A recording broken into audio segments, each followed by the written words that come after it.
এবার আমরা জানবো সৌরশক্তির অসুবিধাগুলো। সৌরশক্তির অসুবিধা আছে, মানে যার সুবিধা থাকবে তার অসুবিধাও থাকবে। প্রথম অসুবিধা হচ্ছে যে সৌরশক্তি নির্ভর করে আবহাওয়ার উপরে, বা যে সমস্ত এলাকায় সূর্যরশ্মি পৌঁছাতে পারে না, তাহলে সেই সমস্ত এলাকায় কি হবে না, সৌরশক্তি উৎপাদন করা যাবে না। দ্বিতীয়ত হচ্ছে যে যদি আবহাওয়াটা মেঘাচ্ছন্ন থাকে বা পরিবেশটা যদি মেঘাচ্ছন্ন অবস্থায় থাকে, তাহলে সূর্যের আলো পৃথিবীতে আসবে না। যদি সূর্যের আলো পৃথিবীতে না আসে, তাহলে কি হবে, সেখানে সৌরশক্তি থেকে শক্তি উৎপাদন করা যাবে বা সৌরশক্তিকে শক্তি রূপে সঞ্চয় করা যাবে না। দ্বিতীয়ত হচ্ছে যে সৌরশক্তিতে যে শক্তিটা উৎপন্ন হয় বা যে শক্তিটা আমরা সঞ্চয় করি, সেই শক্তির পরিমাণটা খুব কম। তাহলে প্রথমটা কি হলো, আবহাওয়ার উপরে। দ্বিতীয়টা হচ্ছে সৌরশক্তিতে উৎপন্ন শক্তির পরিমাণ খুব কম। 3 নম্বর হচ্ছে যে সৌরশক্তির জন্য যে সমস্ত সোলার প্লেট বা সোলার ফটোভোল্টাইক সেল আমরা তৈরি করব, সেই সমস্ত সেলের খরচটা খুব বেশি, বা সৌরশক্তিকে সঞ্চয় করার জন্য যে সমস্ত কোষ আমরা ব্যবহার করব, সেই কোষের খরচ বেশি। এরপরে বলতে পারবো যে সূর্যই সকল শক্তির উৎস ব্যাখ্যা করো, বা সৌরশক্তি হচ্ছে সকল শক্তির উৎস ব্যাখ্যা করো। তাহলে সৌরশক্তির সকল শক্তির উৎস প্রথমত ব্যাখ্যা করবো সালোক সংশ্লেষ প্রক্রিয়া দিয়ে। যে সালোক সংশ্লেষ প্রক্রিয়া কি হয়, সূর্য থেকে আগত আলোক রশ্মি, তারপরে কার্বন ডাইঅক্সাইড আর জল পরস্পরের সাথে মিশে গিয়ে গ্লুকোজ তৈরি করে। তাহলে সূর্য থেকে যদি রশ্মি বা সূর্যের আলো যদি না আসতো, তাহলে সালোক সংশ্লেষ প্রক্রিয়া ঘটতো না।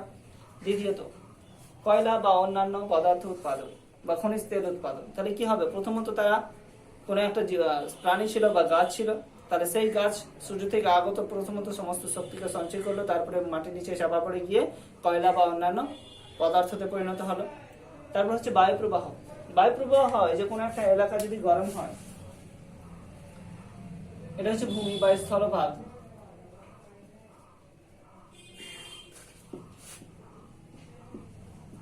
জলভাগ।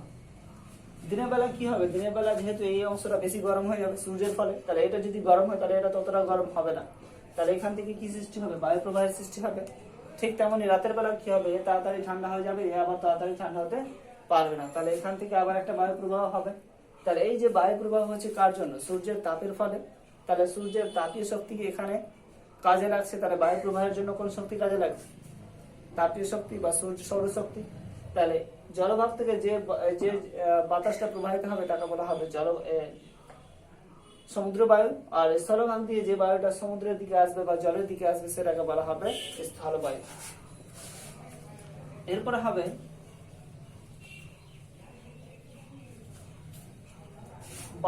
জলচক্র। তাহলে জলচক্রের উপরে সৌরশক্তির কি প্রভাব আছে, তাহলে জলচক্রের উপরে প্রথমত প্রভাব আছে যে কোনো একটা জলাশয় থেকে প্রথমত জল কি হবে, বাষ্পীভূত হয়ে সূর্যের তাপে উপরে চলে যাবে, পুনরায় সেটা আবার পৃথিবীতে ফিরে আসবে।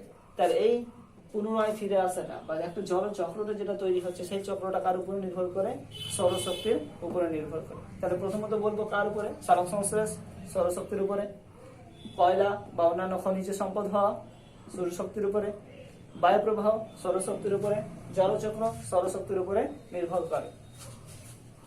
এরপরে হবে যে বায়ু শক্তি। বায়ু শক্তি কি, বা বায়ু প্রবাহের ফলে যে সমস্ত শক্তি উৎপন্ন হয় তাকে বলা হবে বায়ু শক্তি। বায়ু প্রবাহের ফলে যে শক্তি উৎপন্ন হয় তাকে বলা হবে বায়ু শক্তি। তাহলে বায়ু শক্তি কি হবে, বায়ু প্রবাহের ফলে বায়ু শক্তি উৎপন্ন হবে। তাহলে বায়ু শক্তির ব্যবহার, তাহলে প্রথম ব্যবহার হচ্ছে যে বায়ু শক্তিকে কাজে লাগিয়ে অন্য বর্তমান যুগে তড়িৎ শক্তি উৎপাদন করা যায়। বায়ু প্রবাহ কাজে লাগিয়ে তড়িৎ শক্তি বা অন্যান্য শক্তি রূপে সঞ্চয় করা যায় বা অন্যান্য শক্তিতে রূপান্তরিত করা যায়। 2 নম্বর হচ্ছে যে পালতোলা নৌকাতে বায়ু শক্তিকে কাজে লাগিয়ে দিক নির্ণয় করা হয়, বা যে কোনো একটা নির্দিষ্ট দিকে যাওয়া হয়। যে পালতোলা নৌকায় পাল তুলে দেওয়ার পর সেখানে বায়ু ধাক্কা দেয়, বায়ু চাপ দেয়, আর সেই ধাক্কার ফলে কি হবে, সেই নৌকাটা সামনের দিকে এগিয়ে যায় বা নির্দিষ্ট দিকে এগিয়ে যেতে পারে। এরপর হচ্ছে যে বায়ু শক্তির ব্যবহারের সুবিধা কি আর অসুবিধা। প্রথমত হবে যে বায়ু শক্তি ব্যবহারের সুবিধা হচ্ছে যে বায়ু শক্তি ব্যবহারের প্রথম সুবিধা, বায়ু শক্তিতে কোনো কাঁচামালের প্রয়োজন হয় না। বায়ু প্রবাহটাই হচ্ছে একটা কাঁচামাল। সেখানে একটা টারবাইন লাগিয়ে দিয়ে বা উইন্ড মিল বা উইন্ড ফার্ম লাগিয়ে দিয়ে সেখানে বায়ু শক্তিকে কাজে লাগিয়ে তড়িৎ শক্তি বা বিদ্যুৎ শক্তি বা অন্যান্য যে কোনো শক্তির উপর সঞ্চয় করা যাচ্ছে। তারপরে হচ্ছে যে যেহেতু কাঁচামালের কোনো প্রয়োজন হয় না, তার জন্য এর কাঁচামাল জনিত কোনো খরচ নেই। কাঁচামাল জনিত যদি খরচ না থাকে তাহলে মেরু অঞ্চল বা মেরু অঞ্চল না মরুভূমি অঞ্চল বা সমুদ্র তীরবর্তী অঞ্চলে বায়ুকল লাগিয়ে দিয়ে সেখানে বায়ু শক্তি উৎপাদন করা সম্ভব। তাহলে এখানে কাঁচামাল নেই, কাঁচামালের খরচ নেই, মেরু অঞ্চল মরুভূমি অঞ্চলে বা সমুদ্র তীরবর্তী অঞ্চলে বায়ুকল লাগিয়ে দেওয়া হয়। তাহলে এখানে একটা প্রশ্ন আসবে যে স্যার সমুদ্র তীরবর্তী অঞ্চলে লাগানো হলো, তাহলে মেরু অঞ্চলে বা পার্বত্য এলাকায় লাগানো হলো না কেন? তাহলে পার্বত্য এলাকায় যেহেতু বায়ুর চাপ কম, পার্বত্য এলাকায় বায়ুর চাপ যেহেতু খুব কম, তার জন্য সেখানে বায়ুকলের ক্রিয়া হয় না বা বায়ুকলে বায়ু শক্তি অন্য শক্তির রূপে সঞ্চিত হতে পারে না। কিন্তু সমুদ্র তীরবর্তী অঞ্চলে বায়ুর চাপ খুব বেশি, সমুদ্রের নিকটবর্তী এলাকা বা মরু অঞ্চলে কি হবে বায়ুর চাপ খুব বেশি, তাহলে তার জন্য সেই সমস্ত এলাকায় বায়ুকল লাগানো হয়। তাহলে বায়ু শক্তি ব্যবহারের অসুবিধাগুলো কি? বায়ু শক্তি ব্যবহারের প্রথম অসুবিধা হচ্ছে যে বায়ু শক্তিকে সঞ্চয় করার জন্য খুব তীব্র বায়ু প্রবাহ হতে হবে। প্রথমত বায়ু প্রবাহ হতে হবে। 2 নম্বর হচ্ছে যে বায়ু শক্তি সঞ্চয় করার জন্য যে কলটা ব্যবহার করা হবে বা বায়ু কল যেটা উইন্ড মিল লাগানো হবে তার খরচটা বেশি। তারপরে হবে, তাহলে প্রথমটা হলো কি বায়ু প্রবাহ খুব বেশি হতে হবে, তারপরটা হচ্ছে তার খরচটা বেশি আছে। তাছাড়া আরেকটা সুবিধা বলতে পারবো যে বায়ু প্রবাহ যদি একবার স্থাপন করে দেওয়া হয়, বায়ুকলটা যদি একবার স্থাপন করে দেওয়া হয় তাহলে তা দীর্ঘদিন ধরে বা দীর্ঘমেয়াদী হয়ে আমাদের বায়ু শক্তিটা সঞ্চয় করে রাখতে পারবে। এরপরে আসবো জৈব শক্তি বা জীবাশ্ম জ্বালানির শক্তি। জৈব শক্তি,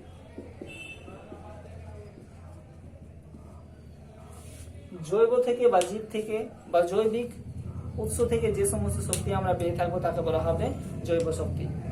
জীব থেকে বা জৈব থেকে বা জৈবিক অংশ থেকে যে সমস্ত শক্তি আমরা পেয়ে থাকবো তাকে বলা হবে জৈব শক্তি। তাহলে জৈব শক্তির ব্যবহার হচ্ছে জৈব শক্তিকে কাজে লাগিয়ে বর্তমানে রান্না করা হয়, যেমন গোবর গ্যাস থেকে রান্না করা যায়।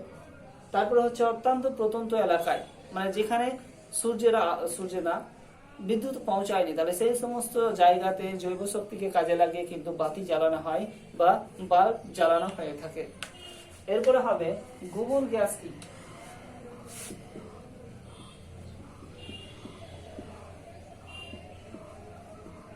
গোবর গ্যাস বা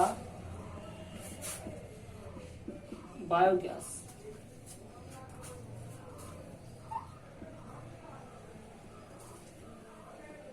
গোবর গ্যাস বা বায়োগ্যাস বলা হবে যে প্রাণীদের মলমূত্র আর উচ্ছিষ্ট অংশ, যেমন ফলের খোসা, তারপরে ফলের বর্জ্য অংশগুলো যেগুলো যে সমস্ত আমরা খাই না, তরকারি যে সমস্ত অংশ আমরা খাই না, তাহলে সেই সমস্ত অংশ যদি আমরা ফেলে দিই তাহলে সেটাকে সন্ধান প্রক্রিয়ায় বায়ুর অনুপস্থিতিতে সন্ধান প্রক্রিয়ায় সেখান থেকে কিন্তু গোবর গ্যাস বা বায়োগ্যাস তৈরি করা যায়।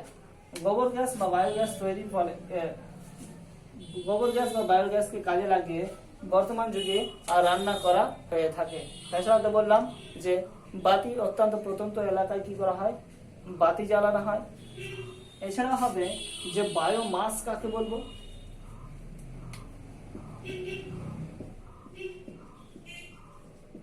বায়োমাস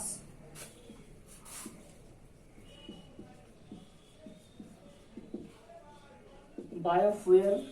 বায়োমাস বলা হবে যে সমস্ত বর্জ্য পদার্থগুলো দিয়ে আমরা গোবর গ্যাস বা বায়োগ্যাস তৈরি করি, তাহলে সেই সমস্ত বর্জ্য পদার্থকে একত্রিত ভাবে বলা হবে বায়োমাস, বা তার ভরকে বলা হবে, যেহেতু বায়ো মানে কি জৈবিক আর মাস মানে কি ভর, তাহলে তার জৈবিক ভর বা তাকে একত্রিত করে যে ভর পাওয়া যাবে তাকে বলা হবে বায়োমাস। সেই বায়োমাসটাকে যদি দীর্ঘদিন ধরে সঞ্চিত করে রাখা হয় তাহলে সেখান থেকে যে জ্বালানি পাবো তাকে বলা হবে বায়োফুয়েল। তাহলে বায়োমাসটা কি হলো, যে সমস্ত বর্জ্য পদার্থ দিয়ে আমরা গোবর গ্যাস বা বায়োগ্যাস তৈরি করি সেই সমস্ত বর্জ্য পদার্থকে একত্রিত করে যে ভর পাওয়া যাবে তাকে বলা হচ্ছে বায়োমাস। আর সেই বায়োমাসটা দীর্ঘদিন ধরে রাখার পরে যে ফুয়েল বা যে জ্বালানি হিসেবে আমরা ব্যবহার করতে পারবো তাকে বলা হবে বায়োফুয়েল। এবার হবে এই চ্যাপ্টারের প্রায় শেষ অংশ, এলপিজি আর সিএনজি। এলপিজি কি? এলপিজি হচ্ছে লিকুইফাইড পেট্রোলিয়াম গ্যাস, আর সিএনজি হচ্ছে কম্প্রেসড ন্যাচারাল গ্যাস। তাহলে এলপিজিটা কি? যে পেট্রোলিয়াম পরিশোধনাগারে যদি যখন পেট্রোলিয়ামের গ্যাস নির্গত হয়, পেট্রোলিয়াম থেকে যে গ্যাসটা নির্গত হয় তাকে চাপ দিয়ে তরলে পরিণত করে তৈরি করা হয় এলপিজি। তাহলে পেট্রোলিয়াম পরিশোধনাগারে পেট্রোলিয়ামকে চাপ দিয়ে বা পেট্রোলিয়াম গ্যাসকে চাপ দিয়ে এলপিজি বা লিকুইফাইড পেট্রোলিয়াম গ্যাস তৈরি করা হয়। এর মূল উপাদানটা হচ্ছে প্রোপেন, বিউটেন। বিউটেন ছাড়াও এটাতে থাকে বিউটিন।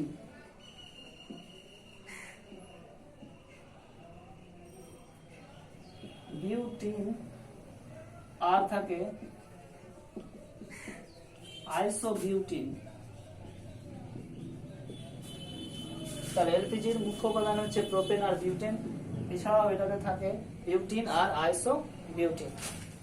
সিএনজি হচ্ছে কম্প্রেসড ন্যাচারাল গ্যাস। এটা হচ্ছে প্রাকৃতিক গ্যাসকে চাপ দিয়ে সেটাকে তরলে পরিণত করে সিএনজি তে পরিণত করা হয় বা কম্প্রেসড ন্যাচারাল গ্যাসে পরিণত করা হয়ে থাকে। এর মুখ্য উপাদানটা হচ্ছে মিথেন। দুটোই জ্বালানি হিসেবে ব্যবহার করা হয়ে থাকে।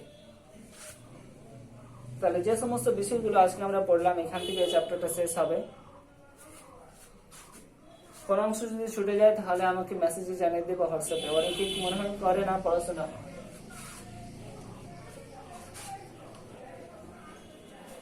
আর এই ভিডিওর ডেসক্রিপশনে যতটা কোশ্চেন আজকের চ্যাপ্টার নিয়ে হলো সেই সমস্ত কোশ্চেনগুলো আমি লিখে দিয়ে দিচ্ছি।